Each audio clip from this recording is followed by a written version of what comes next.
everybody, I'm Beebs Kelley. I'm back with another video. Thank you so much for being here. Today we have another comment from one of you from a little while back that I wanted to discuss. What makes no sense is global fame, frequent photos wearing beautiful clothes, open doors to celebrities, interviews about her wonderful self. These are her life goals, and Harry provided it all. So either she could not accept meeting common folks as her day-to-day job, or she could not stand being married to Harry for the long run, or else she let the envy of Catherine eat her alive. Why did she run away from fame and fortune? This is an excellent question, and I think she makes great points, all of which seem valid. I think that there's a huge additional factor at play, and that is that she was not getting the attention she wanted. I think that when she first came, there was a lot of good glowing press coverage that did say that she was going to modernize the monarchy, but not the way she tried to do it. They meant more as just like her very presence and like doing a good job would modernize it in and of itself because of representation, because she had a career and was an actress beforehand, because she was a person of color and mixed heritage, because she was an American.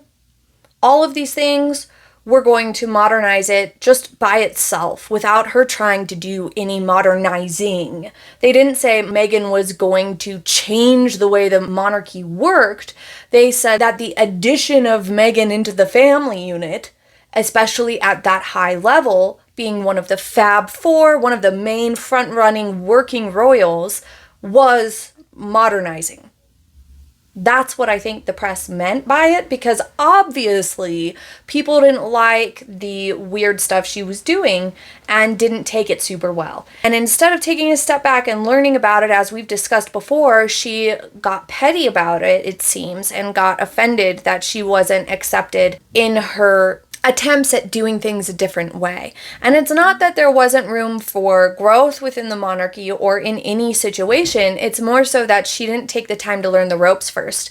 And I mean, all of us have had a time where we started a new job or moved to a new neighborhood or had some sort of new role in a community or started attending a new class somewhere or something where we had to learn the ropes of that place before we just started doing stuff our own way. And even if we had our own ideas about things, there's still ultimately always some rules you have to follow in literally everything. When it comes to a lot of the most basic things, she and Harry, who tagged along for a lot of this, or perhaps just enjoyed rocking the boat, who knows, just refused to follow some basic requests, basic common sense, and basic rules. One example that really stands out to me is the hand-holding. When they were there to meet the public or do some sort of professional engagement on behalf of the monarchy, they were clinging to each other like school children, and it was very unbecoming of them and their image, and by proxy, the monarchy. It was unprofessional, and I'm sure that there were a lot of discussions behind the scenes about wardrobe blunders, like, for example, the see-through skirt was probably pretty upsetting for people in the monarchy. I can't imagine Queen Elizabeth catching wind of that and being happy about it and saying nothing.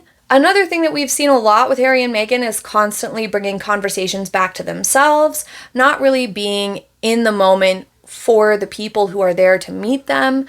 Things like that are really not professional behavior and probably were ruffling feathers behind the scenes. And instead of understanding that and learning about it and making some changes or some improvements, it seems like they took those things as offensive or as criticism. But I also think that in the press, Meghan Markle was not being hounded. She was not being followed. There were plenty of times where paparazzi were tipped off of Meghan going grocery shopping, and they chose not to go to take pictures. They actively chose to not get pictures of her on multiple occasions. What we know now, it's come out that Meghan was the one who called paparazzis to come take pictures of her at Tyler Perry's mansion. So I'm sure she was calling paparazzi to come take pictures of her when she walked to get groceries in London. So they didn't want to do that. They weren't trying to do that, and I'm sure that offended her. They were not giving her the sort of headlines that she wanted or as much attention as she wanted, and she was making mistakes, and they were covering the fact that she was making mistakes. So I think the fact that she wasn't getting this sort of adulation and good press or lots of press or glowing press or hounding by paparazzis that she wanted, she was offended and off-put by that as well.